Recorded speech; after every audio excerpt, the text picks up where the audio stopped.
உலகிலே இதுவரை தோன்றிய கம்போசர்கள், இசையமைப்பாளர்கள், இந்தியாவிலே தோன்றிய இசையமைப்பாளர்கள், உலக அனைத்தும் தோன்றக்கூடிய மாமேதைகள், தோன்றியிருந்த மாமேதைகள் யாருக்கும் ஒரு அரசு பாராட்டு விழா நடத்தியதில்லை. இசை உலக சரித்திரத்திலேயே முதலாவது முறையாக ஒரு இசையமைப்பாளனுக்கு ஒரு பாராட்டு விழா நடத்துகிறது தமிழக அரசு தான். தமிழக மாண்புமிகு முதல்வர் மு.க. ஸ்டாலின் அவர்கள், நான் சிம்பனிக்கு போகிறேன், அடுத்த நாள் போகிறேன் என்றால் முதல் நாளே வந்திருந்து பொன்னாடை அணிவித்து வாழ்த்து தெரிவித்து வழி அனுப்பி வைத்தார். அதேபோல் அங்கே லண்டனிலே இசை அரங்கேற்றம் செய்துவிட்டு அடுத்த நாள் ஃப்ளைட்டில் உடனே நான் திரும்பி வரேன். திரும்பி வரும்பொழுது ஃபோன்லேயே வந்து அங்கே ஸ்ரீராம தொடர்பு கொண்டு அரசு மரியாதையுடன் அவரை வரவேற்க வேண்டும் என்று முடிவு செய்திருக்கிறார்கள் என்று ஸ்ரீராம் வந்து எனக்கு அறிவித்திருக்கிறார்கள் என்று எனக்கு செய்தி வந்தது என்று சொல்லுகிறார். என்னால் நம்ப முடியவில்லை. இங்கே வந்து பார்த்தால் அமைச்சர் பெருமக்கள், அமைச்சர் தங்கம் தென்னரசு அவர்கள் வந்து காத்திருக்கிறார்கள். கையில் மலர் செண்டுடன் காத்திருக்கிறார்கள், என்னை வரவேற்கிறார்கள்.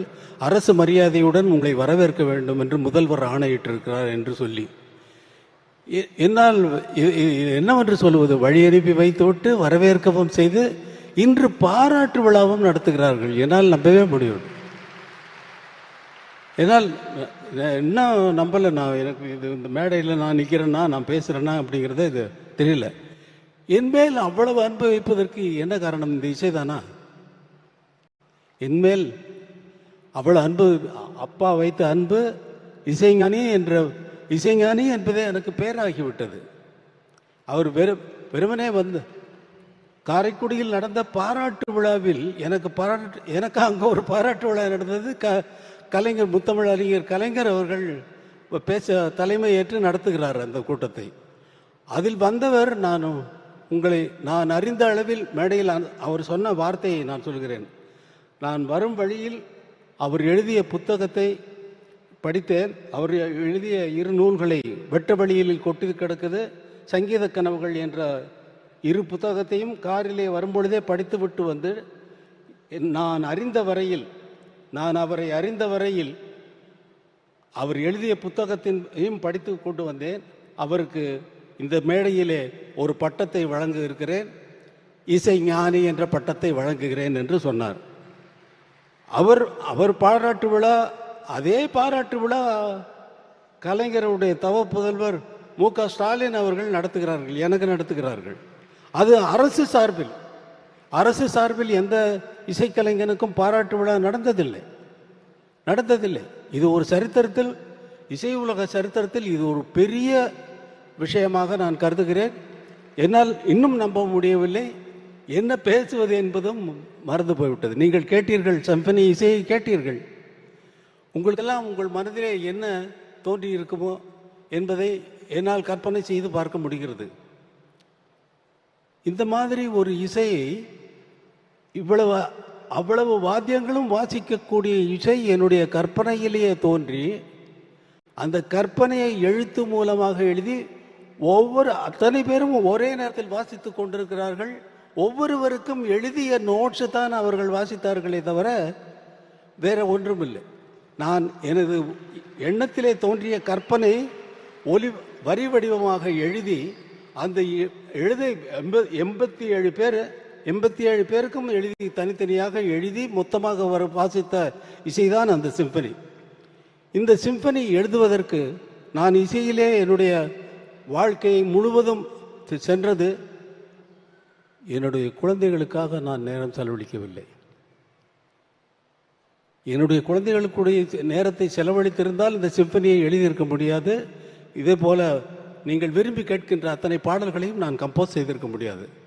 அதனால் இங்கே நான் நன்றி தெரிவிக்க வேண்டியது முதலாவதாக என்னுடைய குழந்தைகளுக்கு. என்னை பொறுத்து கொண்டு கார்த்திக் ராஜா, இவன் போயிட்டானா,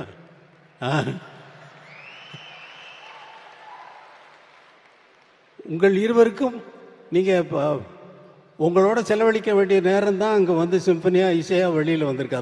அதை வந்து நினச்சி நீங்கள் சந்தோஷப்படலாம். உங்களோட எங்கள் டாடி நீங்கள் எங்களுக்காக நேரம் செலவிடலைன்னு சொல்லி நீங்கள் இனிமேல் கம்ப்ளைண்ட் பண்ண போகிறதில்ல. இது உங்களுக்கும் வயசாகிடுச்சு, உங்கள் குழந்தைகள் வந்து உங்களுக்கு சொல்ல போகுது. அதை இந்த இசை எழுதும் பொழுது எனக்கு இருந்த அதாவது கட்டுப்பாடுகள் எனக்கு எந்த இக்கட்டான நிலைமைகள் என்னென்ன என்றால், நான் ஒரு கிராமத்திலிருந்து வந்தவன், கிராமிய இசை சாயல் வரக்கூடாது. அதற்கப்புறம் திரைப்பட இசையில் எவ்வளவோ அமைத்திருக்கிறேன், அந்த சாயல் வரக்கூடாது. திரைப்படங்களில் வருகின்ற பேக்ரவுண்ட் மியூசிக்கினுடைய சாயலும் வரக்கூடாது. நான் ஒரு தமிழ்நாட்டை சேர்ந்தவன் என்ற அந்த அடையாளமும் வரக்கூடாது. நான் ஒரு இந்தியன் என்ற சாயலும் வரக்கூடாது. உலகத்தில் அத்தனை கம்போசர்களும் செய்த இசையை கேட்டிருந்தேன் அல்லவா, அதனுடைய தாக்கமும் வரக்கூடாது. அவர்களைப் போல் நான் எழுதிவிட்டேன் என்று யாரும் சொல்லக்கூடாது. இவ்வளவு கட்டுப்பாடுகள் இருந்ததை மீறி 35 நாட்களில் இந்த சிம்பனியை நீங்கள் கேட்ட அந்த சிம்பனி உங்கள் மனதில் என்னென்ன உணர்வுகளை ஏற்படுத்தியது என்பது உங்களுக்கு நன்றாக தெரியும். எத்தனை பேர் அழுதிருப்பீர்கள் என்பது நன்றாக தெரியும். எனது சகோதரர் கமலஹாசன் அவர்கள் சொன்னார், கர்ச்சீஃப் கொண்டு வந்தான் என்று சொன்னார். அந்த கர்ச்சீஃப்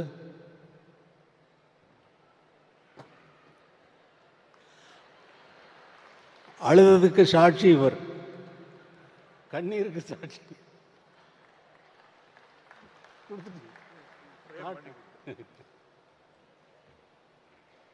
இது மாதிரி ஒரு விழா என் மனதில், அதாவது ஊன்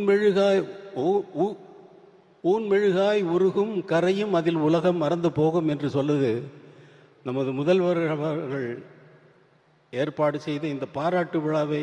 என்னுடைய போஸ்டர் எல்லாம் பார்க்குறப்ப எனக்கு மனசெல்லாம் ஒரே நிகழ்ச்சி. இந்த பாராட்டு விழாவுக்கும் நான் வந்து சம்மதிக்கிறவன் அல்ல. அவரை திரும்பி வந்தவுடனே வீட்டிற்கு சென்று அவரை கண்டால், அவர் சாதாரணமாக ஸ்டாலின் அவர்கள் கேட்டார், ஒரு பாராட்டு விழா நடத்தி விடலாமா அரசு சார்பில் அப்படின்னாரு.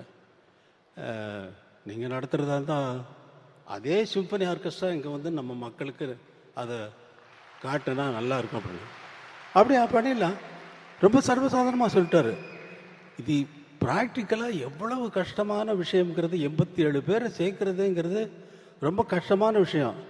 அதில் ஸ்ரீராம் பட்ட அவஸ்தை, அந்த ஆர்கெஸ்ட்ரானுடைய இன்சார்ஜாக இருக்கக்கூடிய பீட்டர் இங்கே தான் இருப்பார், நான் பேசுகிறது கேட்டுட்டு இருப்பார். அவரை போட்டு படுத்தின பாட்டில் வந்து அவர் வந்து, அதுவும் அரசு சார்பில் வந்த அவர்கள், சண்முகம் அவர்கள், மற்ற அமைச்சர் பெருமக்கள் அனைவருமே அவங்களோட தொடர்பு கொண்டு அவங்கள வந்து எதுக்குமே இந்த ஒரு இது அவங்க போட்ட கண்டிஷன்ஸ் எல்லாம் இவங்க வந்து அது பண்ண இது பண்ண சொல்லி லாஸ்ட் மினிட் வரைக்கும் டார்ச்சர். அவங்க வந்து இங்கே இறங்கினது பெரிய சாதனை செய்த ஸ்ரீராம் அவர்களுக்கு நான் நன்றி சொல்கிறேன். ஸ்ரீராம் ப்ளீஸ் எந்திரிக்க. அவரால் தான் இதை சாதிக்க முடிந்தது. அதோடு இது எப்படி எனக்கு வார்த்தையே வரல, உங்களை நினச்சி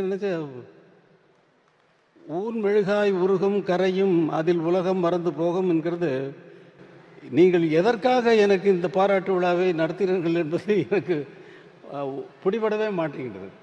எதற்காக என்பதில் சொல்லிவிட்டீர்கள், நீங்கள் சொல்லிவிட்டீர்கள், சாதாரணமாக சொல்லிவிட்டீர்கள். எனக்கு அந்த என்னால் முடியலை. இந்த மகிழ்ச்சி தான்.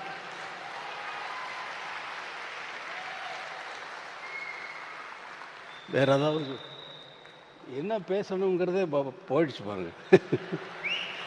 அவர் சூப்பர் ஸ்டார் வந்து பேசுகிறாரு. அவர் என்கிட்ட 2 நாளைக்கு முன்னாடி ஃபோன் பண்ணி நம்ம பண்ணதெல்லாம் நான் சொல்ல போகிறேன் அப்படின்னாரு. நம்ம பண்ணதெல்லாம்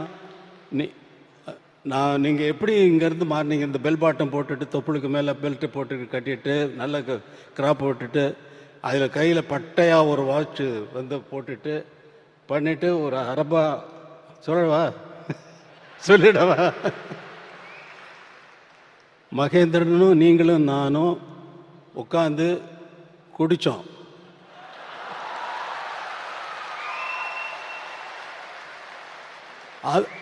ஸ்டுடியோவில் வந்து சொல்கிறாரு, அவர் சொல்கிறாரு, என்கிட்ட சொல்கிறாரு, குடித்தோம் ஞாபகம் இருக்கா உங்களுக்கு? அப்புறம் இல்லை, நீங்கள் அவர் அரை பாட்டில் பீரை குடிச்சிட்டு ஆட்டம் இருக்கு பாருங்க அப்படின்னாரு. அதை சொல்ல போகிறேன்னு, நீங்கள் என்ன வேணாலும் சொல்லிக்கோங்க, அதை பற்றி எனக்கு கவலை இல்லை.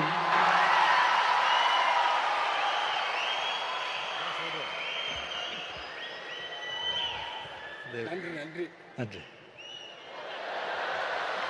விஜிபியில் வந்து ஜானி கம்போசிங், நான் அங்கே ஷூட் பண்ணிகிட்டு இருந்தேன், அங்கேயே தங்கியிருந்தேன். இவரும் மகேந்திர சார் வந்தாங்க. இது பண்ணிவிட்டு ஈவினிங் நைட்டு நானும் மகேந்திர சார் வந்து ட்ரிங்க்ஸ் எடுத்தோம். இவர்கிட்ட கேட்டோம், சுவாமி சார் என்னன்னு, பீர் ஆஃப் பாட்டில் பீர் அடிச்சுட்டு இவர் போட்ட ஆட்டம் இருக்க. ஐயோ ஐயோ ஐயோ ஐயோ 3 மணி நைட் வரைக்கும். மகேந்திரன் அப்போ சொல்கிறார், ராஜா இந்த சாங் இது சும்மா இருங்க சார் அப்படின்னு சொல்லி ஊரில் கிசு கிசு எல்லாம் கேட்குறாரு. மெயினாக ஹீரோயின்ஸுங்க பற்றி. அண்ணா பெரிய லவ், பெரிய லவ், அதுதான் இந்த பாட்டெல்லாம். சொல்லுங்க சார். அப்படி இருந்தவர் இன்னும் நிறைய இருக்கு, இன்னொரு வாட்டி நான் வச்சுக்கிறேன்.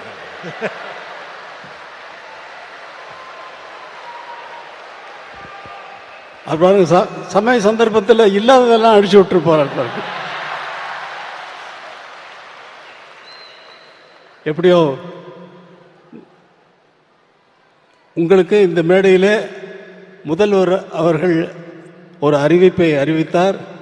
அதற்கு முதல்வர் அவர்களுக்கு என்னுடைய மனமார்ந்த நன்றியை தெரிவித்துக் கொள்கிறேன்.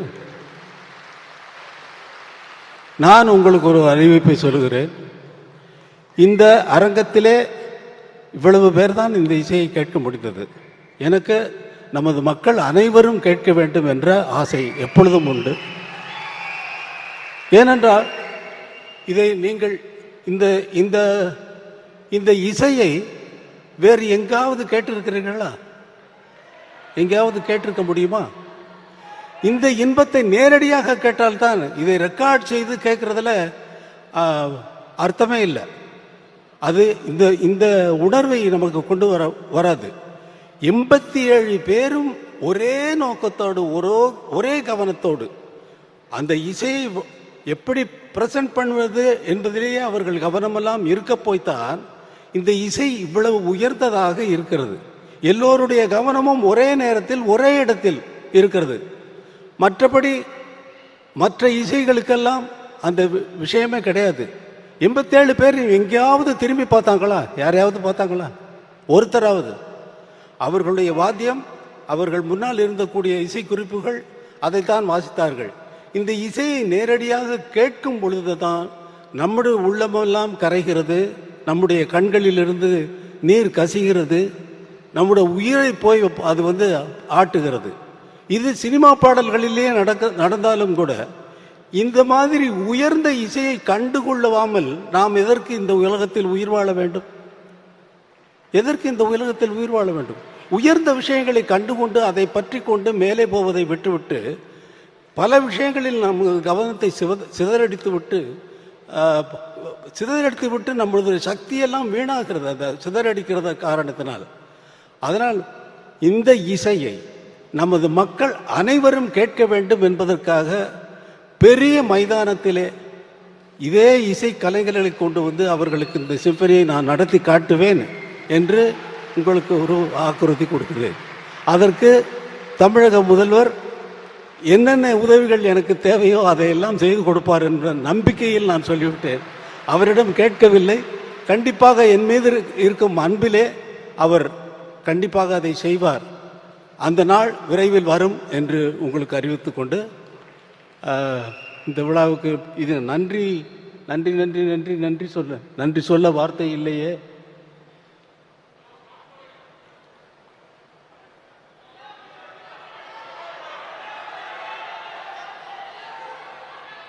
பாட்டா நான் தான் பாடினேன், ஆர்கெஸ்ட்ராவோட அவங்களோட பாடினேன்ல. அம்மா ஜனனி.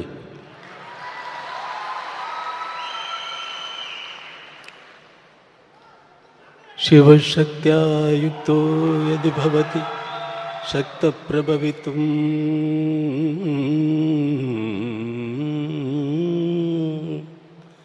न चेदेवं देवो न खलु कुशलः स्पन्दितुमपि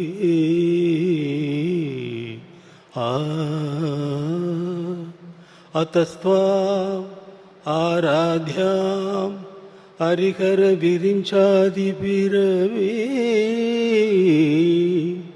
प्रणन्तुं स्तोतुं वा कथमहृतपुण्यः प्रभवति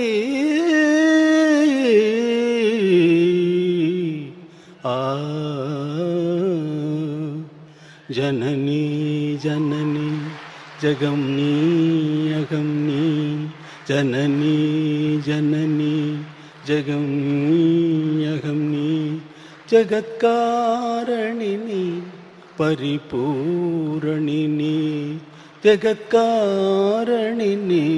परिपूरणिनी जगत्कारणिनी परिपूरणिनी जननी जननी जगम्नी अगम्नी जननी जननी जननी जननी